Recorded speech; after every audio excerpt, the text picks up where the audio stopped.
katakan shalom to BM. Sekali lagi shalom. Saya mau jemput kita semua untuk bangkit berdiri. Kasih tos kanan kirinya dan berikan senyuman terbaik untuk sebelah kanan kirimu. Yang siap memuji Tuhan katakan yeah.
Yesus jawaban.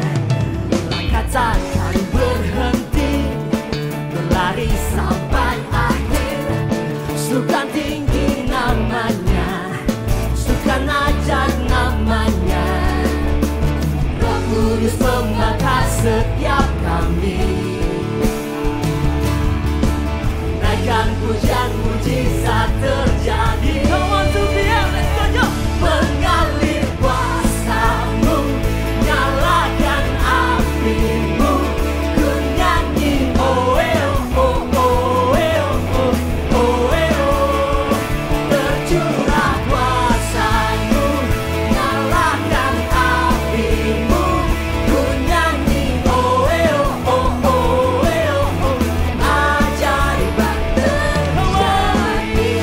Suara dan haleluya.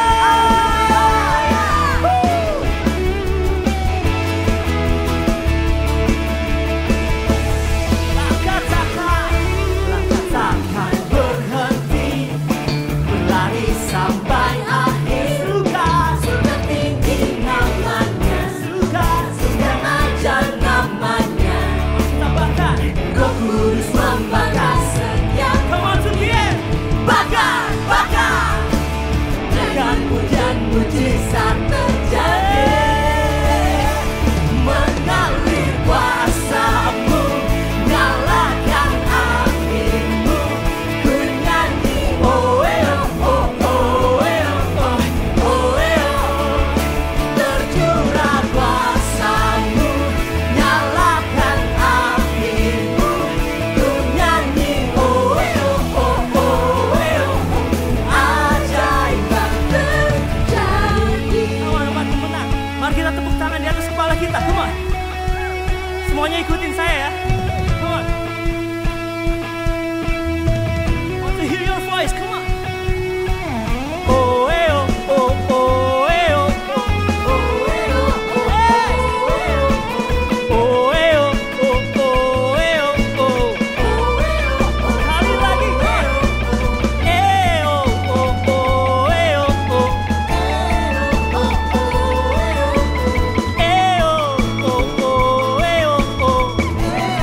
Let's go to be a jump, come on. Kami mau memuji nama-Mu Tuhan. Kami mau melompat pada Engkau, Raja di atas segala raja.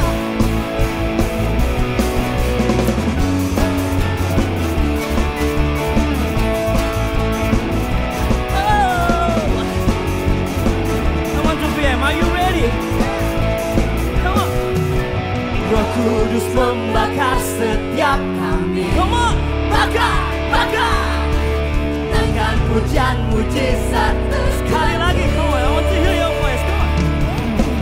Roh Kudus membakar setiap kami. Bakar, bakar. Naikkan pujian mujizat terjadi.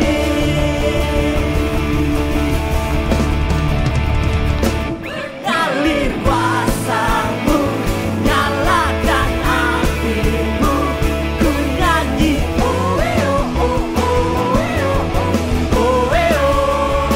Tercurah kuasa-Mu, nyalakan api-Mu, ku nyanyi oh oh oh oh. Ajaiban terjadi.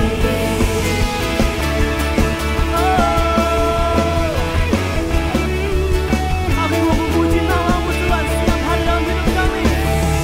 Mari sorakan haleluya.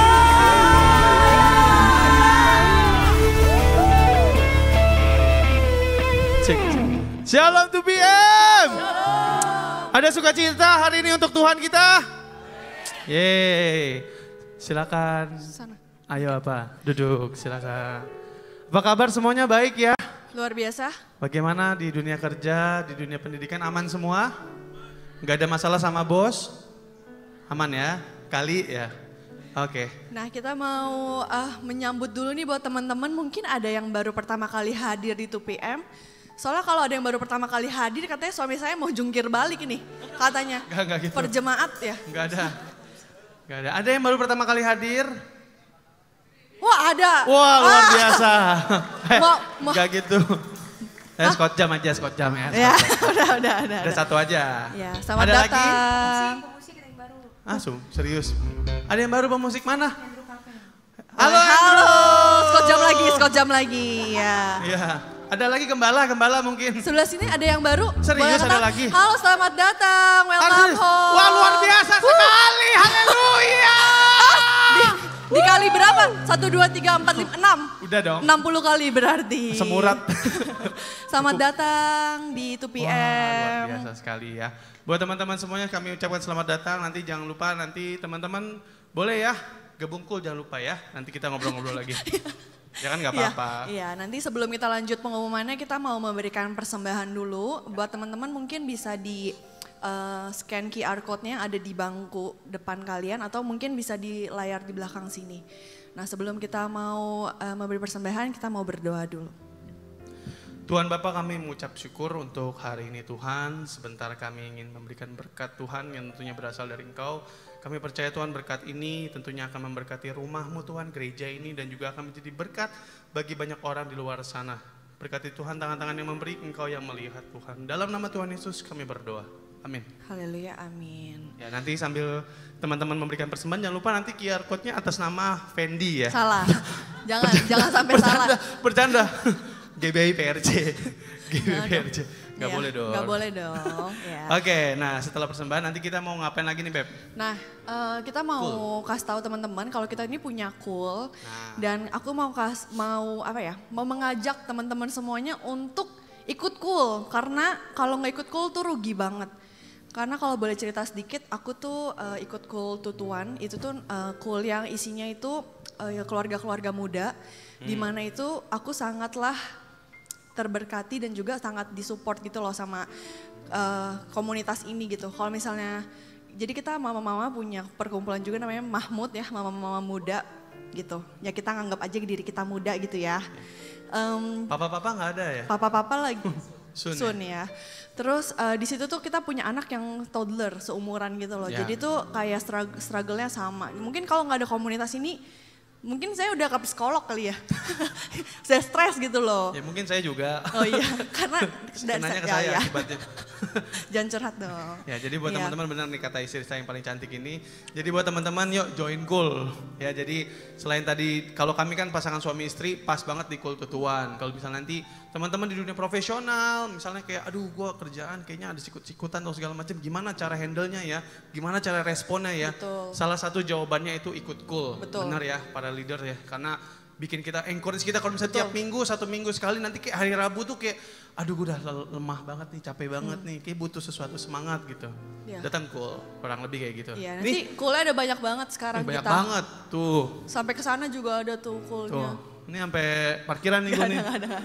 Jadi Cool-nya kalian nanti bisa dilihat aja. Nanti kalian bisa hubungin contact person-nya. Nanti bisa di plot gitulah, di mana yang paling cocok untuk teman-teman semua tergabung gitu loh. Kita nggak pernah mungkin absen kali ini ya. Saya kayak kasih 2PM itu spesialnya adalah rata-rata pada ikut Cool. Nih kalau Betul. teman-teman yang belum ikut Cool saya mau absen ya. Siapa yang udah join Cool 2PM semua angkat tangan. Tuh, Banyak teman-teman, jadi nggak usah kayak ngerasa aduh nanti gue datang kayaknya nggak ada sendirian. teman. Tenang. Iya, tenang aja. Banyak yang baru kok, jadi join sama-sama. Nah, Pokoknya setelah kalau join- nggak ikut Cool tuh rugi banget deh Yes. pokoknya. Kalian harus cobain dulu sekali ikut Cool, nanti pasti ketagihan deh. Jadi Betul. pengennya setiap hari Cool terus gitu. Nggak gitu dong. Nggak bisa gitu Tiap ya. hari Cool ntar nggak ada cuannya gimana, nggak ada kerja gimana sih lo? Ya sorry. Jadi teman-teman jangan lupa ya untuk ikut Cool. Ya, nah setelah nanti teman-teman join Cool, kenapa sih harus join Cool dulu?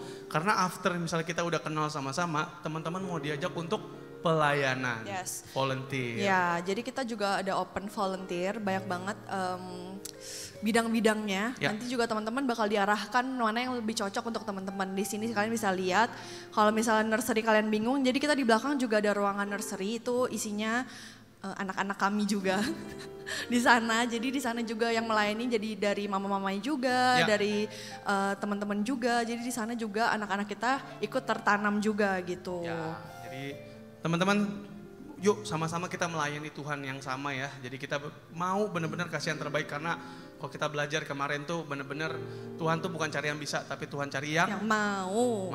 Yuk sama-sama Yes. kita melayani Tuhan ya. Dan ini teman-teman bisa dilihat nanti cocoknya di mana nih, kurang lebih Ya. ada 8 poin. Di sosial media kita lagi butuh banget sosial media apa ya, yang bisa jadi creator atau editor, nursery dan lain-lain. Selanjutnya boleh? Nah, buat teman-teman, aku mau banget kalian itu ikut follow media sosialnya 2PM. Wih, tepuk tangan dong buat sosial media kita yang baru ini seperti anak telur. Oh, anak telur sih. Anak telur? Seperti anak, apa sih ngomongnya Apa sih? Maksudnya baru lahir gitu loh. Iya, Enggak baru lahir telur juga yang sih, menetas. TikToknya. Iya. Oh iya, jadi TikTok kita kemarin FYP loh, Wah, nyampe luar 300.000 biasa. orang yang nonton, keren banget tim sosmednya. Ditonton oleh berapa ratus ribu 300.000 ya? sekian, Tuh, 300.000 keren banget. tuh. Paling Keren depan banget. mukanya siapa? Johan ya? Nah, Bener Johan, ya? siap jadi orang Kristen, jawabannya apa kemarin tuh? Tidak ya, aduh. Ya nggak apa-apa, kan lagi mengikuti arus. Jadi kita sangat bersyukur. Jadi buat teman-teman kalau ada setiap ada Boleh postingan di-follow. 2PM, jangan lupa di like, di komen, di share, dikasih tau ke grup keluarga, Iya, di tetangga, screenshot, RT, RW, ya, semuanya semua. kita share. Iya, di share. Jadi Iya. jangan lupa follow di 2PM_GBIPRJ. Ya. Kalau yang TikToknya @2PM_fam. Ya, yang TikToknya sangat baru, jadi teman-teman silahkan follow ya, jangan lupa. Dan selanjutnya teman-teman di belakang Ada itu Coffee Lounge. Kita ada Coffee Lounge, tepuk tangan dong. Semangat dong ya, Iya. Coffee Lounge. Ada Coffee Lounge. Di mana ada Ella, di situ ada Ya, Coffee Lounge. saya bulan lalu juga jadi host pas lagi Coffee Lounge juga ya. Jadi Ya. saya spesialisasi Coffee Lounge. Nah, jadi nih kasih tahu teman-teman nanti akan ada 2 line. Ini info aja ya, karena Ya. kita lihat kayaknya tadi kan Bulan bulan lalu lalu tuh ngantri sampai ini ya. Muler Lantai 1 banget. ya. Enggak dong. Sampai WC kan. Jadi kita mau mengurangi itu, nanti ada 2 line teman-teman ya. Jadi nanti langsung selesai, langsung melipir. Terus nanti kalau bisa milihnya tuh udah dikasih tahu, Kak ada ini, ada ini, ada ini. Kemarin bulan lalu kalau saya ingat gini, Bet, Ya, kan di gimana? depan ada puding, ada bolu, ada kopi ya. Terus dia mikir gini, Lama banget lama dia nanya ada gorengan nggak? Wah, Itu nggak bisa ya. Kalau emang nggak ada untung jangan di rumah ditanya. Tuhan. Iya. Kalau di rumah warga kita nggak bercanda. Jadi nanti udah disiapin teman-teman, nanti pelayanan akan standby ya. Jadi Oke. mungkin nanti pas milih jangan terlalu lama biar antriannya nggak terlalu Yes. panjang. Nanti boleh balik lagi kok karena makanan kita berlimpah banget. Hari Iya. ini ada 14 botol kopi yang asam lambung stop. Nih. Oke, terima kasih buat semuanya. Kita Terima akan kasih. menikmati hadirat Tuhan. Selamat menikmati ibadah. Terima kasih. Terima kasih, puji Tuhan. Bapak Ibu yang selalu romantis sepanjang masa. Teman-teman, sebelum kita mau masuk dalam penyembahan, mungkin aku mau sedikit sharing ya teman-teman tentang bagaimana sih Tuhan secara pribadi buat hidup aku dan mungkin juga buat hidup teman-teman. Dan aku teringat dalam Yohanes 11 ayat 33 sampai 35, di situ ada dibilang bahwa intinya adalah maka menangislah Yesus. Nah, aku nggak tahu mungkin hari-hari ini apa yang teman-teman lagi alamin, apa yang teman-teman lagi rasain. Aku secara pribadi seringkali mempertanyakan kayak, Tuhan kenapa kok Tuhan mengizinkan sesuatu terjadi buat hidup aku? Kenapa kalau Tuhan pengen memberkati aku, Tuhan harus ngizinin aku melewati ujian ini dulu? Kenapa Tuhan harus izinin aku untuk ngelewatin masalah ini dulu? Aku gak kuat, aku gak sanggup. Mungkin sebagai manusia kadang kita membatasi diri dan kapasitas kita seperti itu. Dan seolah-olah pertanyaan-pertanyaan ini adalah pertanyaan yang tidak mengenal bagaimana Tuhan. Tapi di ayat yang singkat itu, maka menangislah Yesus, saya pun ikut menangis akhirnya. Karena Tuhan yang mungkin selama ini aku lihat dia Tuhan yang memberkati, dia Tuhan yang cukupkan, dia Tuhan yang kadang-kadang juga mengizinkan kita mengalami ujian. Di saat kita lagi menangis, dia pun juga ikut menangis bersama kita. Di saat kita lagi mengalami masalah yang mungkin belum pernah kita alami sebelumnya, Tuhan melihat, Tuhan ikut bersama-sama dengan kita melewati setiap prosesnya. Nah, aku gak tahu teman-teman, aku merasa 1 bulan ini aku sangat capek dalam pekerjaan khususnya. Mungkin teman-teman di sini semua juga ada yang relate karena kita adalah yang profesional, tapi selalu dalam setiap perjalanan aku di kereta malam, itu aku selalu menyempatkan diri untuk aku merasakan hadirat Tuhan. Kayak aku udah ngerasa setelah aku melewati hari aku yang sangat lelah, itu udah gak ada tempat terbaik untuk bisa kita berteduh, untuk kita bisa bercerita. Dan ketika aku datang sama Tuhan Yesus, aku merasakan Tuhan Yesus itu adalah pribadi yang begitu indah. Dia pribadi yang begitu dekat dengan kita. Bahkan Mazmur pun bilang Tuhan itu dekat kepada orang-orang yang patah hati dan kepada orang-orang yang hancur jiwanya. Oleh karena itu teman-teman, siang hari ini aku mau ngajak kita secara pribadi, kita ambil waktu ini untuk kita sembah Tuhan. Aku mau jemput kita semua untuk bangkit berdiri. Kita mau menikmati Tuhan selama mungkin hari ini akan berlalu, tapi selama beberapa menit ke depan kita biarkan Tuhan buat benar-benar ada dalam hidup kita.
kami persembahan-Mu.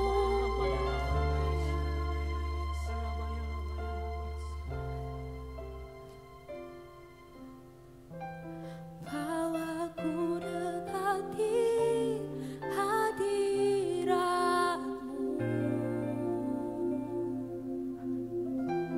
Hatiku persembahan bagi-Mu.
selamanya Kau Tuhan kami. Oh,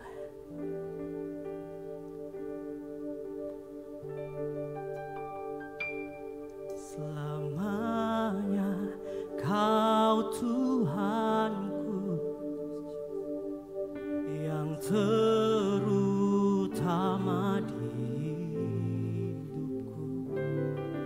Tak akan ku lepaskan pengharapan di dalam-Mu. Selamanya, selamanya Kau Tuhanku yang terutama di hidupku. Tak akan ku lepaskan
Selamanya Kau Tuhanku,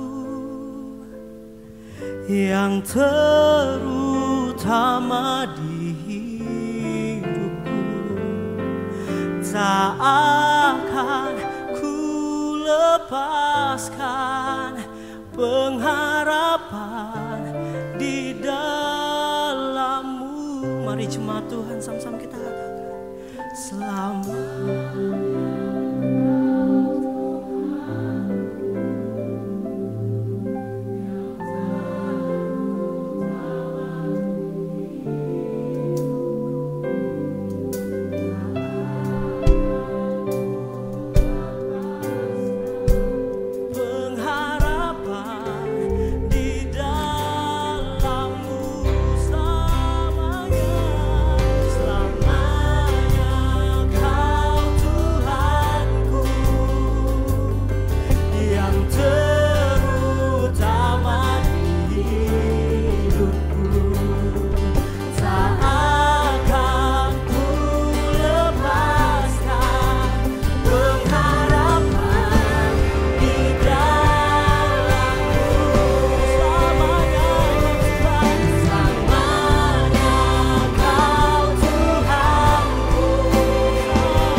cukuplah bagiku.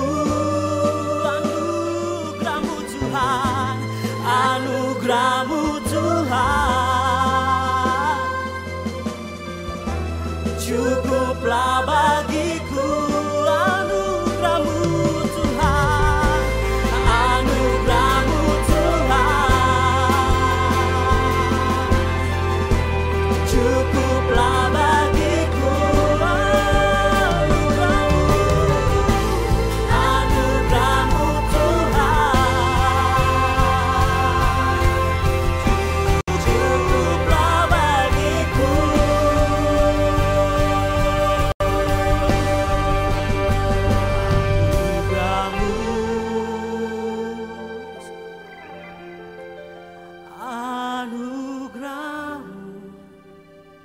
Jemaat Tuhan, sama-sama kita nyatakan.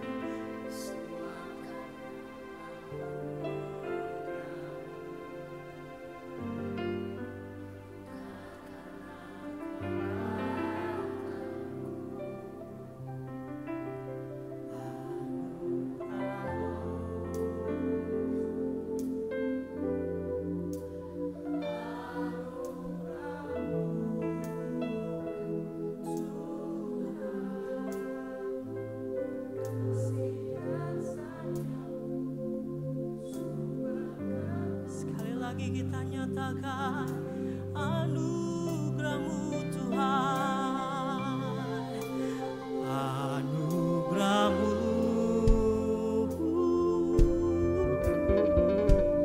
anugerah-Mu, semua karena kekuatan kami Tuhan. Amin. Anugerah-Mu, anugerah-Mu.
Yesus untuk anugerah-Mu di dalam kehidupan kami.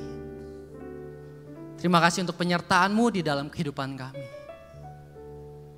Tak henti-hentinya kami mengucap syukur ya Tuhan. Kami tahu kami mampu siang hari ini itu semua karena kasih karunia-Mu. Tuhan, kalau sebentar lagi kami akan mendengarkan firman-Mu. Roh Kudus, biarlah Engkau yang bukakan hati setiap dari kami ya Tuhan. Kau bukakan pikiran kami ya Tuhan. Agar setiap firman Tuhan yang boleh disampaikan pada siang hari ini Tuhan. Boleh menjadi suatu rema, boleh menjadi suatu kekuatan, boleh menjadi suatu pengharapan yang baru untuk kami semua ya Tuhan. Terima kasih Yesus, terima kasih. Di dalam nama-Mu kami telah berdoa dan mengucap syukur. Haleluya. Amin. Silakan duduk teman-teman semua. Shalom 2PM. Sebelum mulai saya ingin menyapa dulu. Tadi saya lihat banyak banget jemaat-jemaat baru yang datang. Welcome, welcome home. Selamat datang di dalam keluarga kita semua. Kita sangat senang sekali kalau kalian belum punya ibadah tetap di gereja lokal. Kita selalu beribadah di sini jam 2 siang. So today is gonna be a powerful message. Aku dapat banyak sekali konfirmasi ketika tadi penyembahan tadi begitu luar biasa. Mari kita sama-sama baca firman Tuhan dari kitab Matius pasal 15 ayat 11 sampai 20. Matius pasal 15 ayat 11 sampai 20 saya bacakan. Dengar dan camkanlah, bukan yang masuk ke dalam mulut yang menajiskan orang, melainkan yang keluar dari mulut, itulah yang menajiskan orang. Tidak tahukah kamu bahwa segala sesuatu yang masuk ke dalam mulut turun ke dalam perut lalu dibuang ke jamban? Tetapi apa yang keluar dari mulut berasal dari hati, dan itulah yang menajiskan orang. Karena dari hati timbul segala pikiran jahat, pembunuhan, perzinahan, percabulan, pencurian, sumpah palsu dan hujat. Itulah yang menajiskan orang. Tetapi makan dengan tangan yang tidak dibasuh tidak menajiskan orang. Nah, pada satu ketika, jadi background dari ayat ini adalah ketika Tuhan Yesus dan murid-muridnya mungkin zaman sekarang sedang makan pecel lele di tenda sunter gitu ya. Wah, siapa penggemar Aquarius? Jadi mungkin ketika saat itu ngantrinya rame, ya Tuhan Yesus sama murid-muridnya udah dapat duluan nih makan. Jadi begitu mereka mau mulai makan, biasa fans-fansnya Tuhan Yesus, yaitu ahli-ahli Taurat. Aduh, daripada kita ngantri-ngantri, mending kita nyinyirin tuh. Kan suka seperti itu ya. Jadi ketika murid-muridnya makan, mereka ternyata tidak cuci tangan. Jadi mungkin saking laparnya air kobokan yang di meja itu belum dikobok mungkin ya. Jadi mereka ngomong, "Hei Tuhan, kenapa murid-murid kamu sebelum makan tidak mencuci tangan?" Tetapi alasannya bukan tentang kesehatan. Tetapi yang mereka permasalahkan adalah kalau kamu tidak cuci tangan berarti kamu menyalahkan adat istiadat bangsa Israel. Dan dengan elegannya, saya suka sekali kalau baca cerita Alkitab, Yesus tuh menjawab dengan jawaban yang begitu elegan gitu. Jawaban yang benar-benar skakmat mati gitu. Jadi dia menceritakan sebenarnya, kenapa kamu permasalahin hal itu? Kalau makanan yang kita makan, kita proses, ujung-ujungnya dibuang ke jamban. That's it, selesai. Tetapi yang lebih penting adalah apa yang keluar dari mulut kamu. Apa yang keluar dari perbuatan hidupmu, itu yang berasal dari hati. Itu yang lebih penting. Bahkan Tuhan menganalogikan perbuatan-perbuatan jahat kita, mohon maaf, lebih kotor daripada kotoran yang sudah dibuang di jamban. Kotoran di jamban, selesai, finish, that's it, bersih. Tetapi kalau kata-kata yang kita keluarkan, perbuatan-perbuatan yang kita keluarkan, itu nggak bisa ditarik balik lagi. Dan tidak dengan gampangnya kita buang. Dan Tuhan menegaskan dengan tegas, dengan jelas di ayat tersebut bahwa segala sesuatu apapun yang keluar dari mulut kita, dari perbuatan kita itu berasal dari hati. So, beberapa minggu lalu saya ada ngobrol sama teman saya. Jadi dia mengelola sebuah hotel. Jadi dia cerita, dia curhat. "Kok gila," dia bilang, "gue udah seminggu ini males banget datang ke kantor. Bayangin kok, gue seminggu tidak ke kantor. Dan lebih parahnya lagi di dalam seminggu itu, dalam 3 hari gue full di rumah dan gue cuma main game." Nah, kenapa lu? Karena ini orang tuh bener-bener rajin banget. Jadi punya cerita, ternyata dia punya ada kasus di kantornya. Jadi belum lama ini ada finance-nya, orang yang sangat dia percayai, ternyata bawa kabur duit. Dia nilep duit, jadi dia pusing setengah mati, dia gone through lagi semua pembukuan. Dan akhirnya apa? Ternyata tanpa dia sadar, kejadian tersebut membuat ada rasa kecewa di dalam hati dia. Sehingga rasa kecewa itu belum selesai, jadi setiap kali dia mau ke kantor, dia kebayang muka-muka karyawan dia yang lain. Dia juga pasti nipu gue nih nanti. Percuma dia juga pasti temannya itu pasti nggak bisa dipercaya juga deh. Ternyata setelah diselidiki, dia datang ke kantor itu bukan karena dia malas kerja. Tetapi setelah dia cerita ternyata sumbernya adalah hati dia yang belum beres, yang karena dikecewakan begitu dalam. Akhirnya membuat dia malas kerja. Begitupun juga dengan kita, banyak sekali perbuatan-perbuatan yang kita lakukan. Kalau kita pikir lebih lagi ya siang hari ini, sebenarnya sumbernya itu adalah dari hati kita yang belum beres. The real problem is not the problem, but the feeling behind it. Terkadang permasalahan yang kita hadapi di depan mata kita bukanlah tentang masalahnya. Tetapi apa yang ada di dalam hati kita, apa yang menjadi perasaan kita, sehingga membuat permasalahan itu terjadi. Mungkin ada yang bertanya-tanya ya, siapa yang di sini punya koleksi banyak mantan? Ups. Wah, disenggol, udah mulai disenggol. Bang Pen mantannya berapa? Udah disenggol Ella kayaknya. Mungkin ada yang punya kasus seperti atau pernah lihat temannya seperti ini. Kenapa ya sering banget gagal berpacaran? Baru 2 bulan putus, 3 bulan putus, paling lama 6 bulan putus. Mungkin diselidiki selalu alasannya gini, pasangannya kurang ini, kurang oke, kurang cocok lah. Tapi kalau kita lihat-lihat lagi, jangan-jangan permasalahannya ada di hati kita. Ada komitmen issue di dalam hati kita. Atau sekarang nih tanpa terasa kita sudah di minggu terakhir Februari. Apa kabar resolusi 2024? Wah, ada yang nunduk langsung. Di awal tahun biasanya kita punya resolusi, nge-gym, turun berat badan. Tapi udah lewat 1 bulan kita mulai bolong-bolong. Karena apa? Kita mulai lihat ke kaca, kok otot gue ciut-ciut aja, kecil-kecil aja ya. Akhirnya kita jadi males. Ternyata kalau kita selidiki, ternyata kita mau nge-gym karena untuk menutupi insecure kita. Kita merasa diri kita jelek. Jadi yang kita kejar adalah pengen punya badan yang bagus. Tetapi setelah 1 bulan kita lihat, oh badannya gini-gini aja, akhirnya kita kecewa. Padahal kalau kita ngerti nge-gym itu adalah sebenarnya buat kesehatan. Badan bagus itu adalah bonus. So penting sekali untuk kita mengidentifikasi keadaan hati kita ini sebenarnya di paling dalam ini keadaannya seperti apa sih? Di mana sih posisi hati kita sekarang ini? Karena apa? Jangan sampai ketika hati kita tidak beres, kita berkutat terus pada permasalahan yang sama. Yang sebenarnya adalah permasalahan hati kita yang belum beres. So, siang hari ini, judul khotbah siang hari ini saya beri judul, di manakah hatimu berada? Nah, ketika berbicara soal penyakit hati, salah satu pelajaran yang paling bisa kita pelajari adalah lewat bangsa Israel. Kita tahu ini adalah bangsa yang tegar tengkuk. Bahkan di Alkitab ditulis hatinya ini udah degil. Degil tuh kayak udah kotor gitu ya. Tapi bagaimana Tuhan memproses bangsa Israel ketika mereka melewati padang gurun dan akhirnya mereka siap untuk masuk ke dalam tanah Kanaan. Siap semua siang hari ini? Mari kita baca dari Bilangan pasal 11 ayat 4 sampai 5. Firman Tuhan berkata, orang-orang bajingan yang ada di antara mereka kemasukan nafsu rakus. Dan orang Israel pun menangislah pula serta berkata, siapakah yang akan memberi kita makan daging? Kita teringat kepada ikan yang kita makan di Mesir dengan tidak membayar apa-apa.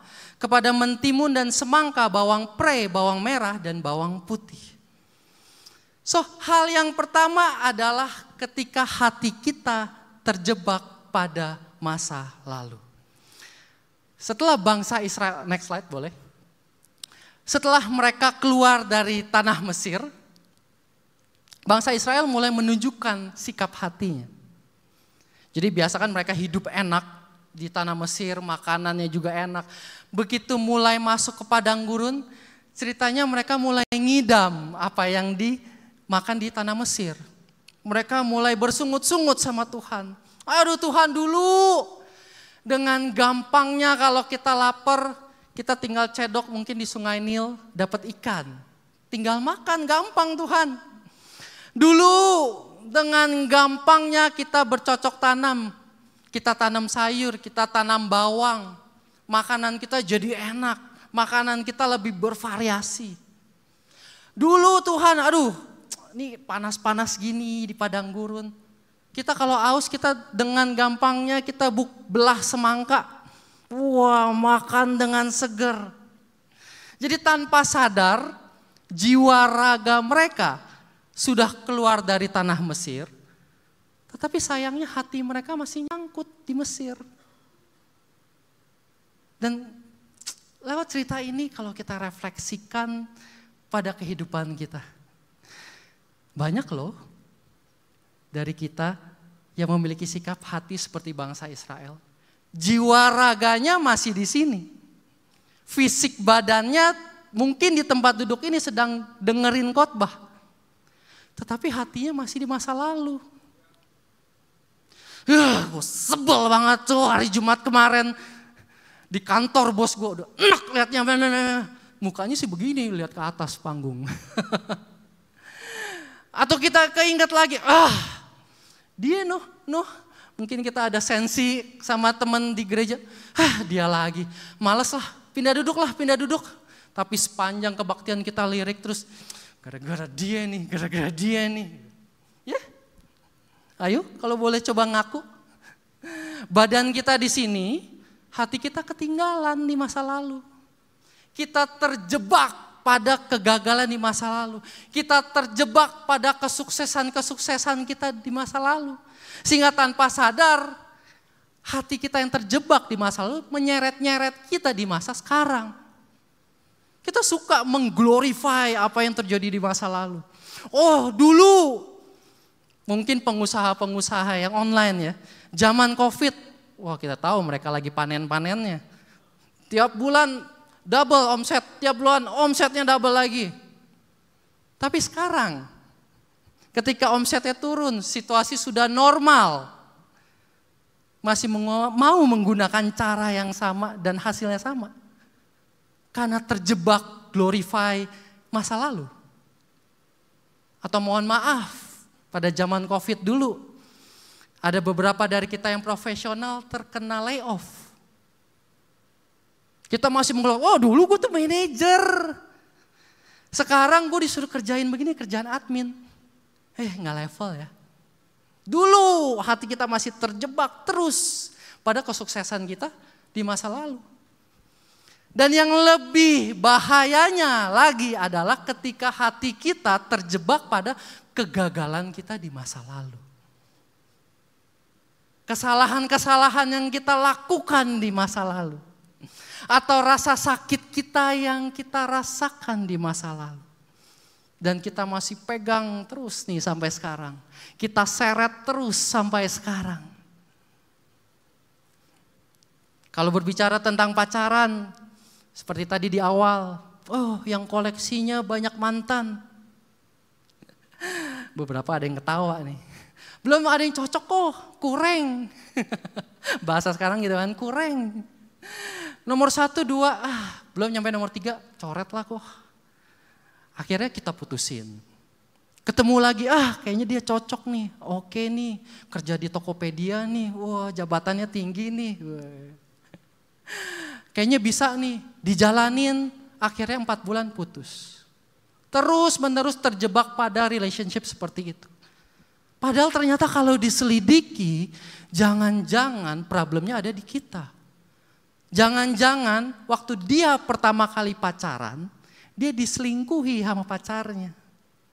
Dan akhirnya dia belum bisa maafin, rasa kecewa itu dia tarik terus ke zaman sekarang, jadi dia trauma. Aduh, kayaknya gelagatnya udah mau selingkuhin gue nih. Sebelum dia selingkuhin lebih baik gue putusin. Betapa berbahayanya ketika kita membawa sesuatu di masa lalu, kita belum bereskan, itu akan benar-benar berefek apa yang kita katakan, keputusan apa yang kita ambil, bagaimana kita memandang sebuah relationship. Itu bersumber semua dari hati.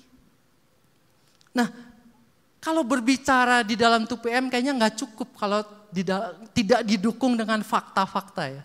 Karena saya dengar Korendi aja kalau khotbah di sini dia paling nervous katanya.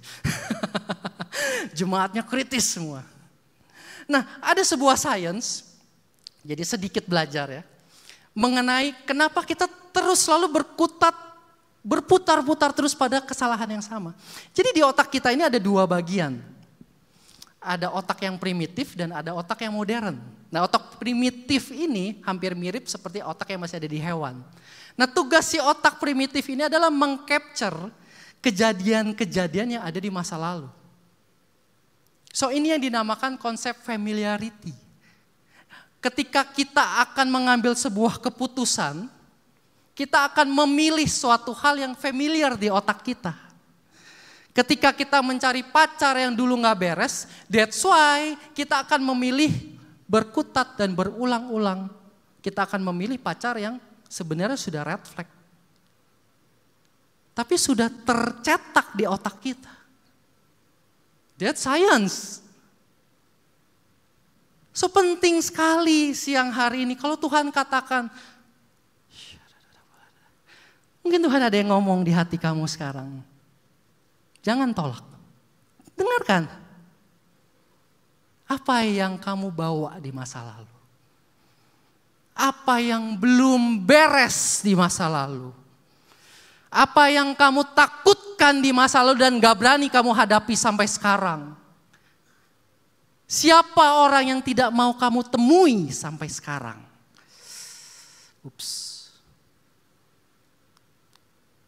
Penting sekali kita membereskan hati kita di masa lalu. Karena kalau kita terjebak, kita akan seret terus. Dan akhirnya apa yang ujung-ujungnya? Yang rugi adalah kita sendiri. So, poin pertama adalah we must deal with our past. Dan selesaikan. Amin. Mari kita lanjut lagi baca firman Tuhan di ayat 6 sampai 9. Bilangan pasal 11 ayat 6 sampai 9. Tetapi sekarang kita kurus kering, tidak ada sesuatu apapun kecuali mana ini saja yang kita lihat. Adapun mana itu seperti ketumbar dan kelihatannya seperti damar bedolah. Bangsa itu berlari kian kemari untuk memungutnya, lalu menggilingnya dengan batu kilangan atau menumbuknya di dalam lumbung. Mereka memasaknya dalam periuk dan membuatnya menjadi roti bundar. Rasanya seperti rasa panganan yang digoreng. Dan apabila embun turun di tempat perkemahan pada waktu malam, maka turunlah juga mana di situ. Nah, hal kedua yang harus kita perhatikan tentang keadaan hati kita adalah jangan sampai hati kita terjebak di masa sekarang. Lihat mulai efeknya. Ketika bangsa Israel nggak beres, hatinya nyangkut di Mesir, dia seret sekarang ke masa sekarang. Di masa sekarang ketika dia melewati padang gurun, dia mulai komplain dengan Tuhan.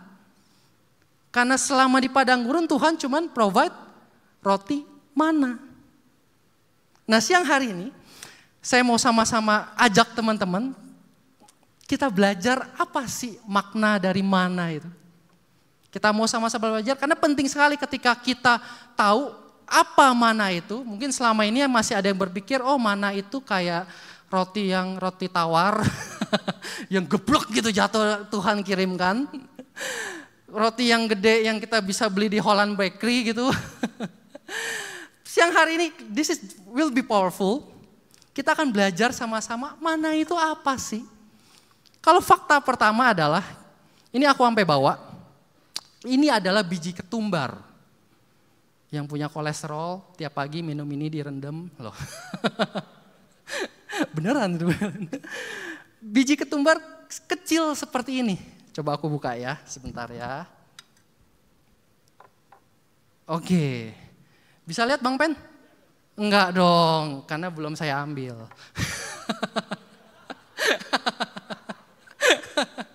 Bagus, fokus. Bisa lihat Bang Pen? Enggak juga, oh ya udah. Memang karena kecil. Sih lihat, mana itu kecil seperti biji ketumbar. Kita paham ya, kecilnya sekecil apa? Sekecil ini, jadi gampangnya lihatnya gini aja nih. Dan warnanya kuning kecoklatan, semi transparan. Bukan berarti warnanya seperti ini ya, enggak. Kalau kita kulik lagi dalam terjemahan Inggris, dia itu bentuknya itu warnanya seperti mirip getah, resin, coklat tapi ada semi transparannya. Seperti itu warnanya, jadi bukan warna solid seperti ini ya. Aduh, tumpah. Nah, kalau kita berbicara tentang kata aslinya, itu berasal dari Hebrew, yang artinya man atau manhu. Yang mengagetkan adalah artinya adalah what? What is this? Bingung kan? Ternyata bangsa Israel juga bingung. Ketika ditaruh ini, dikirimkan mana, respon pertama dia, Tuhan, apaan nih? Kan gue lapar Tuhan. What is this? What Tuhan, ini apa? Kan kita lapar Tuhan. Kenapa dikasih biji sebesar apa? Nggak tahu sebesar apa. Tapi sebenarnya apa sih di dalam Alkitab, mana itu sebenarnya apa sih artinya? Yuk kita sama-sama lihat lagi. Kita coba gali lagi dari Mazmur pasal 78 ayat 23 sampai 25. Maka ia memerintahkan awan-awan dari atas membuka pintu-pintu langit, menurunkan kepada mereka hujan mana untuk dimakan dan memberikan kepada mereka gandum dari langit. Perhatikan, setiap orang telah makan roti malaikat. Wow, ia mengirimkan perbekalan kepada mereka berlimpah-limpah. Bahkan di beberapa terjemahan dikatakan the bread of powerful one. Food for the mighty. Food of warrior. Bayangkan, ternyata yang mereka makan selama ini adalah makanan para malaikat. makanan para petarung-petarung hebat yang gagah perkasa, food for the mighty. Untuk orang-orang yang gagah perkasa kita tentu tahu, apalagi mungkin yang nge-gym lagi buat bulking ya, butuh banget makanan yang berprotein. Ini makanan yang benar-benar dengan nutrisi bisa memberikan energi yang begitu luar biasa.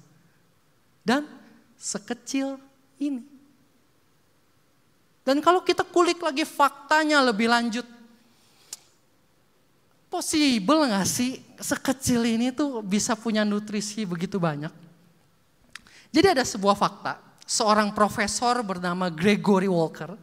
Dia adalah profesor dari entomologi. Entomologi itu adalah ilmu yang mempelajari tentang serangga. Dia berasal dari University California. Dia mencoba menjelaskan kira-kira zaman sekarang, possible gak sih mana itu ada? Bentuk mana itu seperti apa? Coba kita fokus sama-sama. Nanti di akhir aku akan jelaskan kenapa kita harus tahu dengan mendetil seperti ini tentang mana. Jadi dia mencoba menjelaskan di dunia ini ada kumpulan serangga kecil. Dan salah satu serangganya itu adalah yang di bawah sini. Ini namanya aphid. Nah, kelompok serangga ini makannya dengan menghisap. Jadi dia punya seperti colok gitu ke dalam pohon atau daun.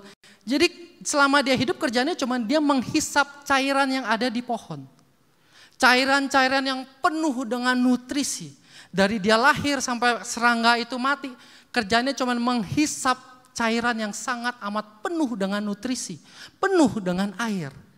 Sampai-sampai sekresinya, mohon maaf, sekresinya kotoran yang keluarnya itu hampir sama persis dengan nutrisi yang ada di dalam pohon tersebut. Dan diberi nama honeydew. Nah, honeydew itu bentuknya seperti ini nih. Kecil-kecil, warnanya semi transparan, agak kecoklatan.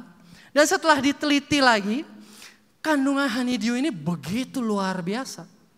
Di dalamnya ada air, ada gula, ada sumber nutrisi yang benar-benar bisa kalau dikonsumsi itu benar-benar bisa mengenerate energi. Dari zat sekecil itu. Dan karena kandungan airnya banyak, begitu siang hari, honeydew ini menguap. Karena kandungan airnya banyak, matahari sudah mulai terik.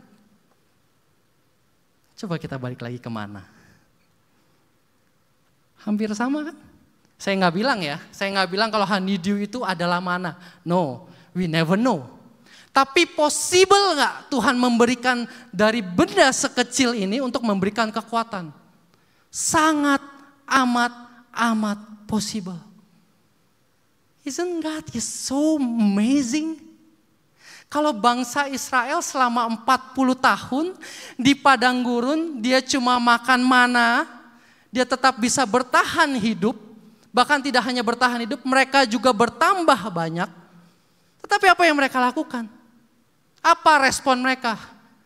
Mereka tetap mengeluh kepada Tuhan.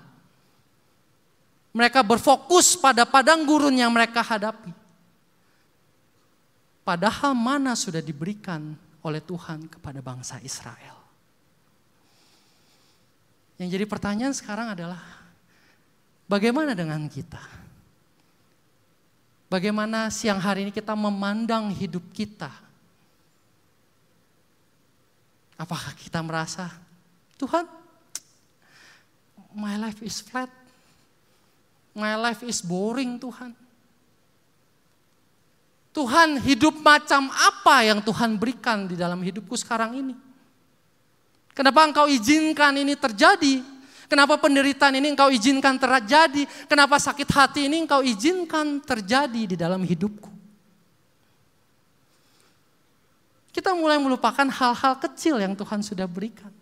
Kita lupa mengucap syukur atas hal-hal kecil yang Tuhan sudah berikan, terlepas dari apapun keadaan yang sedang kita alami. But listen carefully. This is a prophetic message. Listen carefully. God just want to say, I already give you manna. What you have right now is more than enough. What you have, what God already gave to you is more than enough. Bukan masalah besar dan kecil. Bukan masalah apa yang terjadi atau tidak terjadi. Tetapi apa yang Tuhan sudah berikan sekecil apapun di dalam kehidupan kita. Masih bisakah kita melihatnya?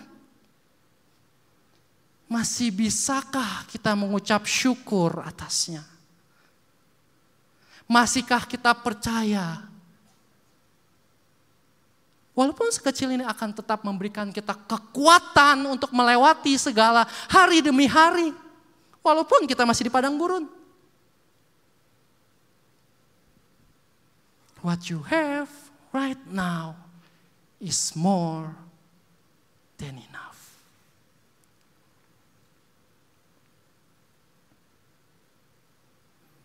Amin teman-teman.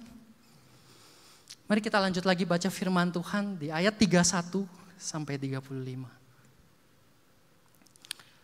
Lalu bertiuplah angin yang dari Tuhan asalnya. Dibawanyalah burung-burung puyuh dari sebelah laut. Dan dihamburkannya ke atas tempat perkemahan dan di sekelilingnya. Kira-kira sehari perjalanan jauhnya ke segala penjuru. Dan kira-kira 2 hasta tingginya dari atas muka bumi. Lalu sepanjang hari dan sepanjang malam itu dan sepanjang hari esoknya. Bangkitlah bangsa itu mengumpulkan burung-burung puyuh itu. Setiap orang sedikit-dikitnya mengumpulkan 10 homer. Kemudian mereka menyebarkannya lebar-lebar di sekeliling tempat perkemahan. Selagi daging itu ada di mulut mereka sebelum dikunyah, maka bangkitlah murka Tuhan terhadap bangsa itu dan Tuhan memukul bangsa itu dengan suatu tulah yang sangat besar. Sebab itu dinamailah tempat itu Kirbot Tawa, karena di sanalah dikuburkan orang-orang yang bernafsu rakus. Dari Kirbot Tawa berangkatlah bangsa itu ke Hazerot dan mereka tinggal di situ. Nah, hal ketiga yang perlu kita perhatikan, jangan sampai hati kita terjebak di masa depan. Nah, setelah mereka komplain tentang apa yang mereka makan, kenapa manas kecil ini terus menerus Tuhan berikan? What is this God? What is this? Hati mereka mulai berlanjut memikirkan masa depan. Dia seret lagi terus. Tuhan kayaknya kalau makan daging enak nih. So akhirnya Tuhan kabulkan, Tuhan kirimkan burung puyuh yang kalau dibaca betapa banyaknya. Tetapi ternyata tidak mengobati betapa rakusnya bangsa Israel. Perhatikan di ayat tersebut, selagi daging itu ada di mulut mereka. Berarti belum dikunyah loh. Jadi istilahnya baru digigit, gitu. Mulut daging masih di mulut. Mereka sudah ketakutan gak kebagian lagi burung puyuhnya yang lain. Dan apa yang membuat Tuhan marah? Kalau teman-teman perhatikan. Mereka menyebarkan lebar-lebar sekeliling tempat perkemahan. Jadi mereka berkompetisi untuk mengumpulkan siapa yang bisa mengumpulkan lebih banyak. Jadi istilahnya seperti ini nih. Dia baru ambil burung puyuhnya, dia baru gigit di mulut, dia udah nengok kiri kanan. Wah, yang itu udah ngumpulin 10. Wah, yang itu udah ngumpulin 15. Gue harus buru-buru ngumpulin juga. Jangan-jangan nanti gue gak kebagian. Padahal Tuhan udah ngomong apa? Di sekeliling kemah, 360 derajat, kemanapun engkau melangkah, sehari seperjalanan. Sehari semalam kemanapun kau melangkah, Tuhan itu sudah menyediakan burung. Gak akan pernah habis, banyaknya benar-benar di luar logika. Tetapi bangsa Israel tetap khawatir. Akibat apa? Akibat hati yang terus menyeret dari masa lalu. Seringkali kita sama seperti bangsa Israel. Hati kita tanpa sadar terjebak di masa depan. Terjebak rasa kekhawatiran, terjebak dalam ilusi comparison dengan lingkungan kita. Wah, dia udah umur 25, udah bisa punya rumah sendiri. Wah, teman gue seumur gue udah umur 30, rata-rata udah nikah, udah berkarir dengan benar-benar udah settle, punya rumah. Kok gue gini-gini aja ya? Aku gak bilang salah ya kita mengejar masa depan. Kita harus tetap kejar masa depan kita. Kita harus tahu mau kemana kita melangkah. Tetapi jangan sampai ketika kita mengejar masa depan kita berlandaskan atas kekhawatiran apa yang akan terjadi di depan di dalam hidup kita. Kita mengejar masa depan kita karena hati kita terjebak di dalam ilusi kompetisi dengan orang lain dan kita ingin terlihat hebat dibanding orang lain. Di sini aku mau coba kasih sebuah gambaran kepada teman-teman. Di sini ada 2 botol, ya. Yang satu isinya air mineral, satu lagi isinya soft drink. Nah kalau pertanyaannya seperti ini, mana dari 2 cairan ini ketika berbicara tentang kebutuhan dasar adalah yang must have dan good to have? Yang must have tentunya adalah mineral. Good to have tentunya adalah soft drink. Ya kalau lagi seger, aus, wah dituang pakai es kayaknya enak banget ya. Nah yang jadi pertanyaannya adalah ketika kita mau jujur siang hari ini. Kita bisa duduk semua dengan santai. Kita mendengarkan firman Tuhan. Kita bisa datang ke gereja. Sebenarnya botol must have kita ini sudah dipenuhi Tuhan loh. Kita bisa hidup terlepas dari apapun yang terjadi. Kebutuhan dasar kita, hidup kita, Tuhan sudah pelihara. Dan seringkali apa yang kita kejar adalah it's good to have. Yang kita kejar adalah lifestyle kita. Yang kita kejar adalah oh dia juga punya itu, gue juga harus ada ini dong. Oh kayaknya enak ya minum itu, tapi gue gak punya, harus gue kejar dong. Kalau boleh ngaku, aku pun tertampar dengan ilustrasi ini. Banyak dari kita khususnya yang cowok-cowok, yang kita kejar adalah good to have. Yang kita kejar adalah kita mau terlihat hebat. Ya akhirnya apa? Akhirnya tanpa sadar hati kita terjebak pada suatu kekhawatiran. Hati kita terjebak akan comparison kita dengan orang lain. Dan cara pandang kita melihat kehidupan kita akan jadi kacau. So, this is our everyday battle yang sering kita hadapin. Permasalahan di masa lalu yang kita pendam, bahkan tidak berani kita bereskan, kita tidak berani hadapi, sehingga membuat luka di hati kita. Membuat suatu trauma di hati kita, sehingga menyeret-nyeret terus membuat kita mengambil sebuah keputusan yang salah berulang-ulang kali di masa sekarang. Sehingga kita sulit mengucap syukur atas keadaan kita. Kita sulit mengucap syukur atas hidup kita. Dan akhirnya kita mulai membandingkan hidup kita dengan orang lain yang membuat kita menjadi khawatir akan masa depan. Ini seperti apa ya? A circle of death. Lingkaran yang tidak pernah habis kalau kita tidak pernah mau membereskan hati kita.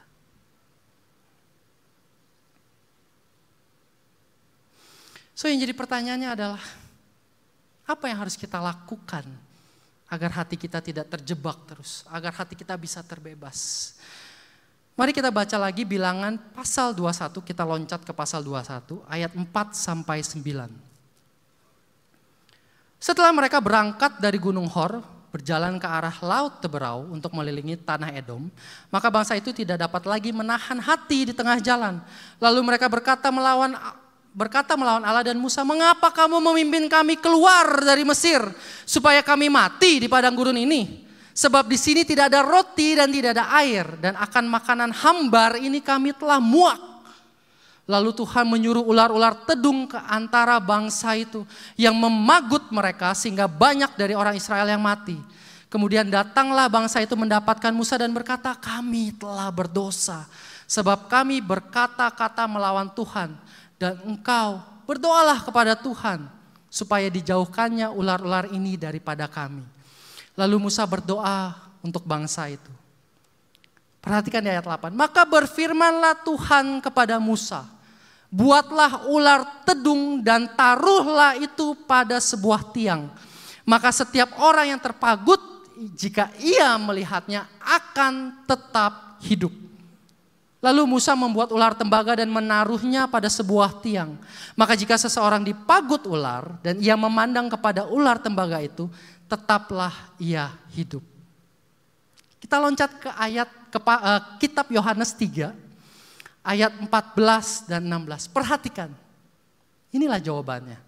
Dan sama seperti Musa meninggikan ular di padang gurun, demikian juga Anak Manusia harus ditinggikan, supaya setiap orang yang percaya kepadanya beroleh hidup yang kekal. Karena begitu besar kasih Allah akan dunia ini, sehingga ia telah mengaruniakan anaknya yang tunggal, supaya setiap orang yang percaya kepadanya tidak binasa, melainkan beroleh hidup yang kekal. Agar hati kita bisa pulih, agar kita tidak terjebak terus-menerus pada kondisi tertentu, dengan cara kita harus memfokuskan hati kita kepada Kristus. Kita tidak bisa membiarkan hati kita diam di dalam suatu kondisi. Bagaimana kita benar-benar bisa mempercayakan hidup kita sepenuhnya ke dalam tangannya. Kita percaya bahwa segala sesuatu yang terjadi adalah sudah seizin Tuhan. Dan bagaimana kita bisa mempercayakan hati kita bahwa apa yang Dia sudah berikan bisa memampukan kita melewati itu semua. Dan bagaimana kita percaya bahwa masa depan kita sudah ditebus di atas kayu salib. Masa depan kita aman bersama Tuhan. Saya akan tutup dengan sebuah kesaksian. Cukup berat menceritakan ini. Tetapi Tuhan encourage saya untuk ceritakan benar-benar.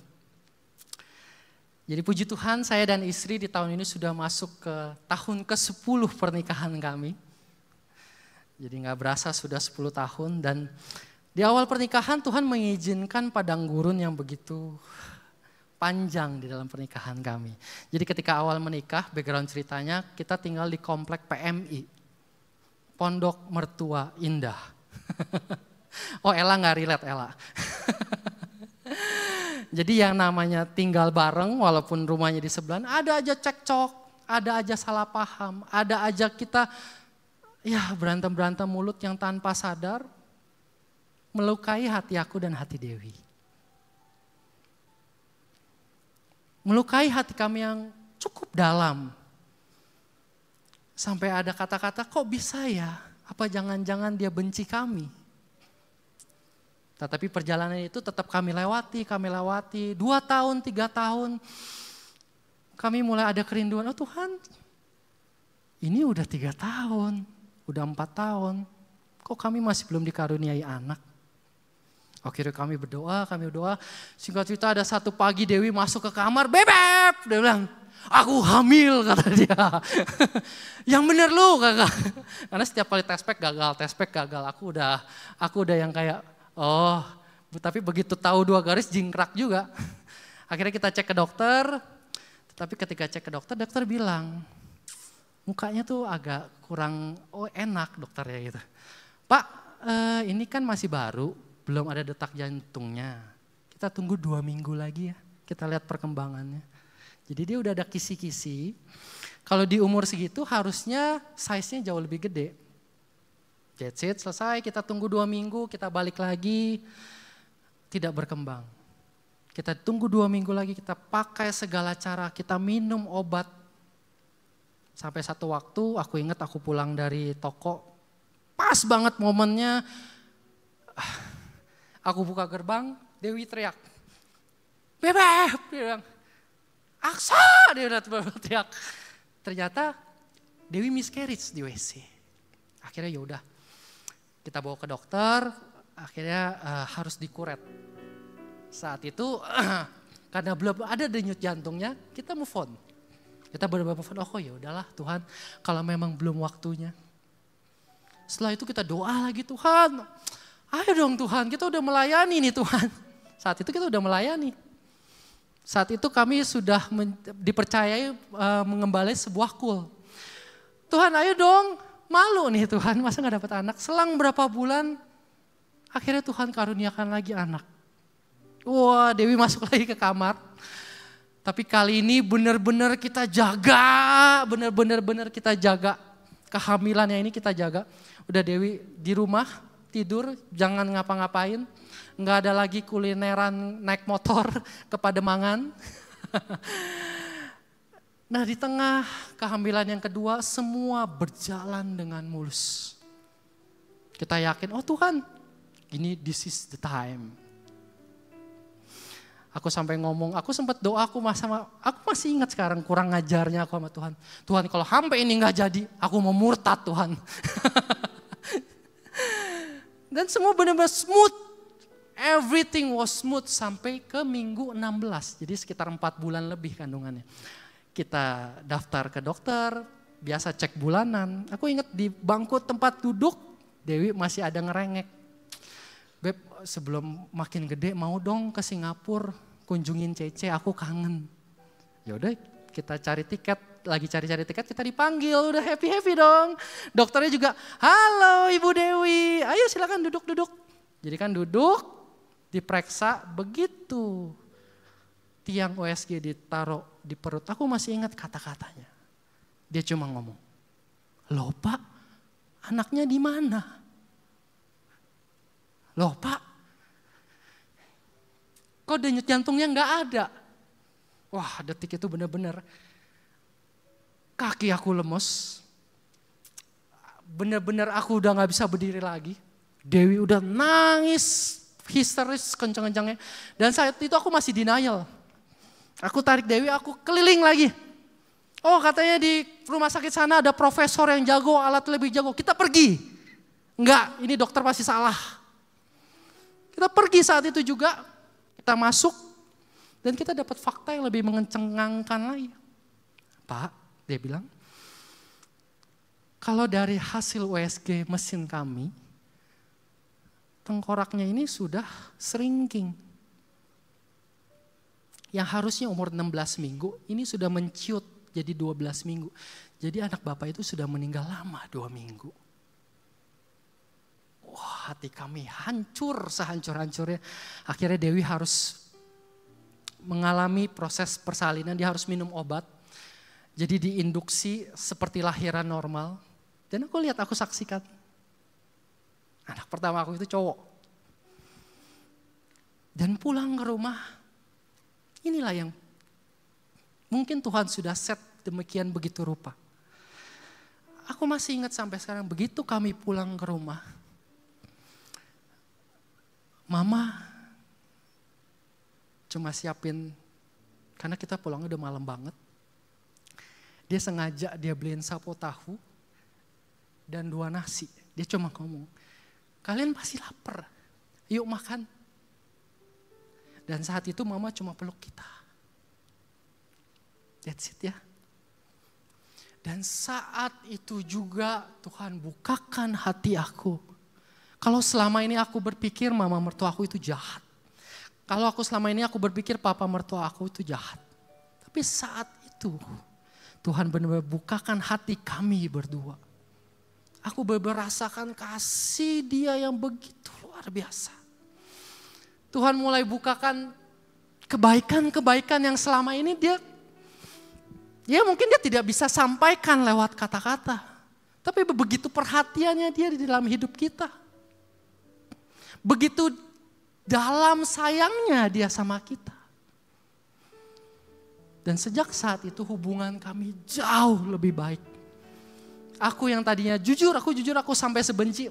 Kalau ngobrolnya aku gak mau lihat mukanya. Tapi sekarang kita bisa pergi bareng. Kita bisa cerita bareng. It's all about God. Dan dari cerita ini Tuhan cuma mau ngajarkan. Ada hati aku yang gak beres di masa lalu. Ada kebencian, ada kekecewaan, ada trauma yang selama ini tidak pernah aku mau bereskan. Aku keraskan hatiku. Tuhan, it's not my fault. Tetapi Tuhan izinkan aku lewati padang gurun. Kalau siang hari ini teman-teman, kalau Tuhan izinkan kalian mengalami padang gurun, percayalah, mengeluarkan kita dari padang gurun adalah hal yang kecil buat Tuhan. Tetapi yang Tuhan mau adalah bagaimana hati kita. Apa yang masih kita simpan di masa lalu. Yang Tuhan lebih pentingkan adalah hidup kita. Bagaimana kita menjalani hari kita hari demi hari. Bagaimana kita melihat hidup kita di masa depan. Just believe. Whatever in your hand right now is more than enough. Kundang bangkit berdiri. Teman-teman, Tuhan cuma mau, Roh Kudus cuma katakan tadi. Mungkin selama ini hatimu sudah menjadi tawar. Berkali-kali hatimu disakitkan. Dan sampai rasa sakit itu sendiri engkau pegang teguh, engkau sampai tidak rasakan lagi rasa sakit itu. Tapi siang hari ini biarkan Roh Kudus bekerja. Biar dia membuka hatimu. Biar dia memeluk erat hatimu.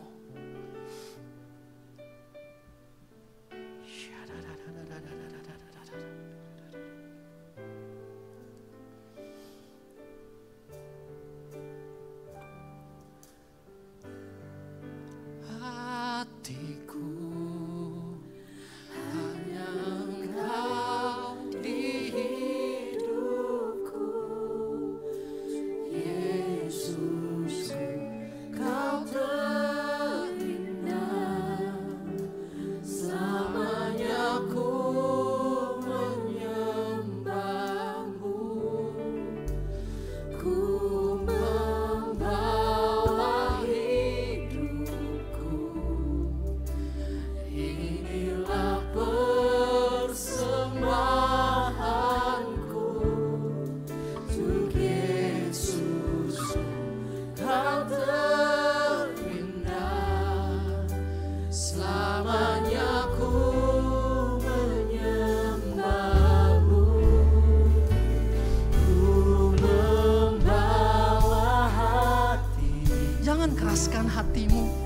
Hanya Engkau di hidupku, untuk Yesus. Percaya bahwa Dia adalah Allah yang ikut menangis ketika engkau menangis. Dia adalah Allah yang selalu ada di setiap musim hidupmu. Percayakan hatimu kepada Yesus. Percayakan hidupmu kepada Yesus.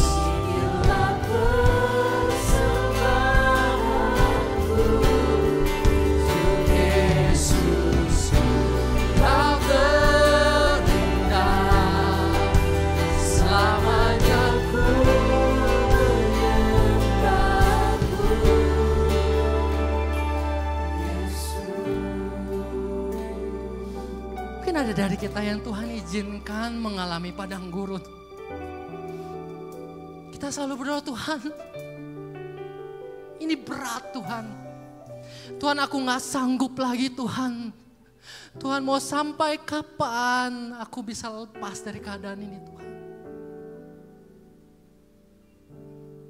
Tapi siang hari ini, maybe God doesn't fix your situation. Because He used the situation to fix you. Mungkin Dia belum merubah, Dia belum mengeluarkan kau dari padang gurunmu. Tetapi biarkanlah padang gurun itu memproses engkau. Dia sedang mau merubah hatimu. Dia sedang mau merubah hidupmu. Dia sedang menyiapkan masa depan yang cemerlang untukmu.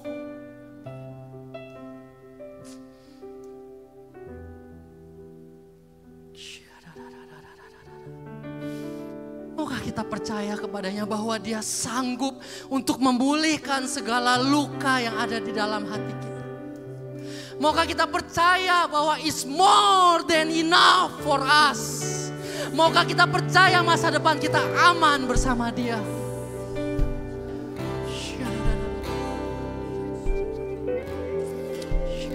Mari teman-teman, mari kita angkat tangan kita. Kita taruh satu tangan kita di hati kita, di dada kita.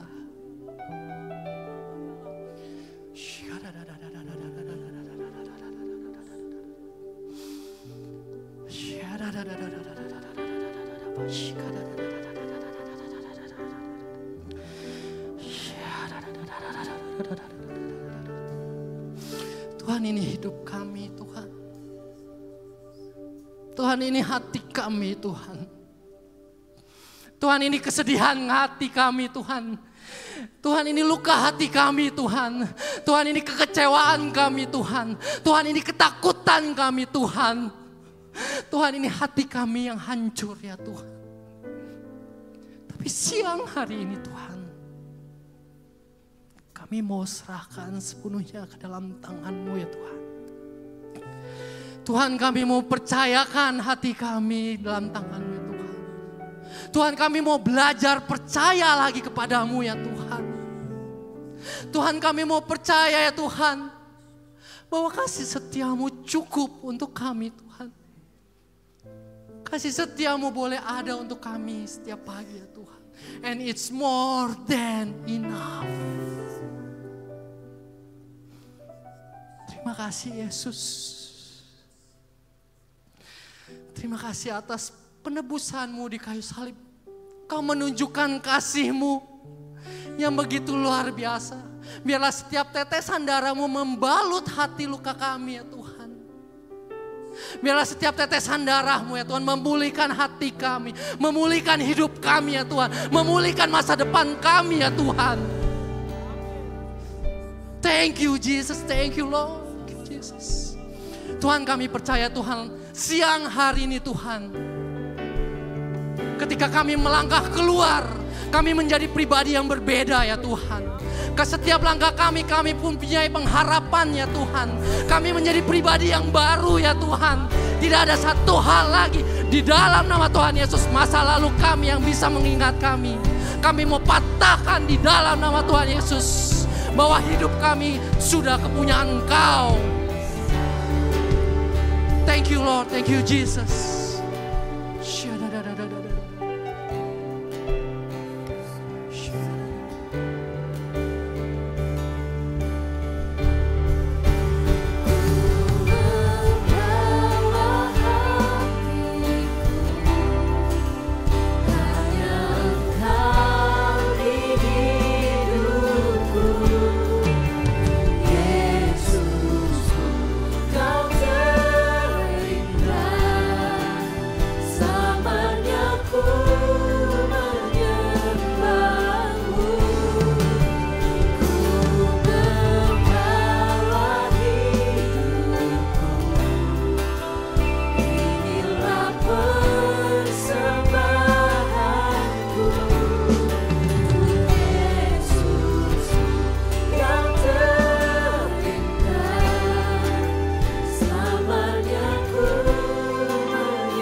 Kasih Tuhan, kita akan mengakhiri ibadah ini dengan berdoa, dengan sikap berdiri. Bapa, kami mengucap syukur Tuhan untuk hari yang telah Kau beri pada saat ini Tuhan. Kami mengucap syukur Tuhan atas penyertaan dan pimpinan-Mu dalam kehidupan kami ya Tuhan. Dan kami juga mengucap syukur Tuhan atas firman yang telah Kau tabur yang begitu luar biasa untuk kehidupan kami Bapa. Biarlah firman ini boleh menjadi rema dalam kehidupan kami ya Bapa. Terima kasih Tuhan. Kami ingin berdoa untuk hamba-Mu Bapak Aksa ya Bapak. Kiranya Engkau terus mengurapi hamba-Mu ya Tuhan. Memakai lebih dahsyat lagi. Dan memberkati keluarga dan anak-anaknya ya Tuhan. Terima kasih Tuhan. Kami juga ingin berdoa Bapak untuk jemaat-Mu yang hadir di tempat ini Bapak. Kiranya yang sakit Kau sembuhkan ya Bapak. Yang terikat Kau lepaskan ya Bapak. dan memiliki beban masalah ya Tuhan, Kau pulihkan ya Bapa. Kau berikan kesempatan-kesempatan yang baru, peluang-peluang yang baru Bapa. Apapun yang dilakukan Tuhan, biarlah Engkau buatnya berhasil. Sebelum kami pulang Bapa, kami akan menerima berkat yang terbaik dari Bapa-Mu ya Bapa. Kasih Allah Bapa dan anak tunggal Tuhan kita memberkati Engkau, melindungi Engkau, mencurahkan kasih karunia berlimpah-limpah, serta persekutuan yang manis dari Roh Kudus menyertai kita mulai saat ini sampai Maranatha, bahkan untuk selama-lamanya. Mari kita yang percaya dan sudah diberkati, sama-sama katakan amin. Tuhan Yesus berkati.